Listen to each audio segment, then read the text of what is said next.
Hei ja tervetuloa Virtual Education Summit 2025 tapahtumaan, jonka isännöi Finest Future.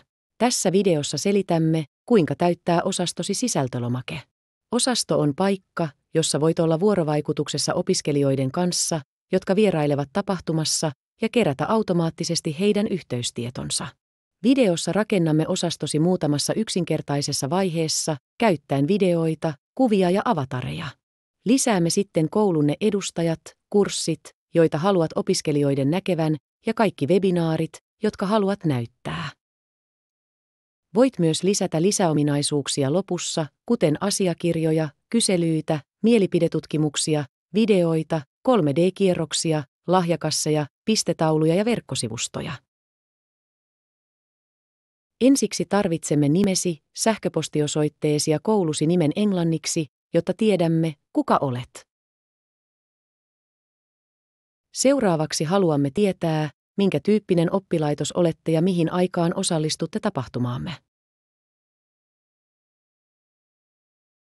Ja jos haluatte tehdä yhteistyötä toisen koulun kanssa ja jakaa osaston, ilmoittakaa meille, kenen kanssa haluatte tehdä yhteistyötä.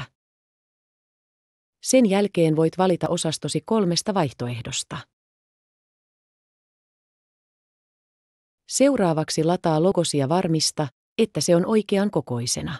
Halutessasi voit myös lisätä bannerin.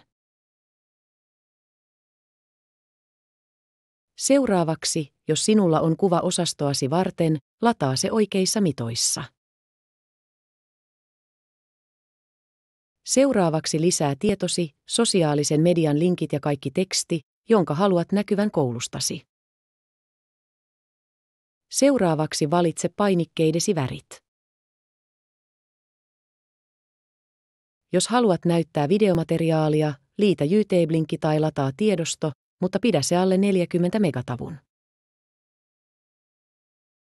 Voit myös ladata kaikki koulusi tai kurssiesi esitteet, joita haluat opiskelijoiden katsovan tai lataavan. Seuraavaksi voit ilmoittaa, ketkä edustajat haluaisitte osallistuvan messuille ja lisätä valokuvan. Lopuksi haluaisimme tietää, mitkä kurssit haluaisitte listata osastollanne. Voitte joko lähettää ne meille Excel-tiedostona sisällön kanssa tai liittää linkit, joista löydämme kurssit verkkosivuiltanne. Kun olemme vastaanottaneet kaiken tarvittavan tiedon, rakennamme osastonne ja lähetämme teille esikatselun, jotta voitte tarkistaa, että kaikki näyttää hyvältä. Sen jälkeen pidämme tiedotustilaisuuden, jossa käymme läpi kaiken ennen tapahtumaa.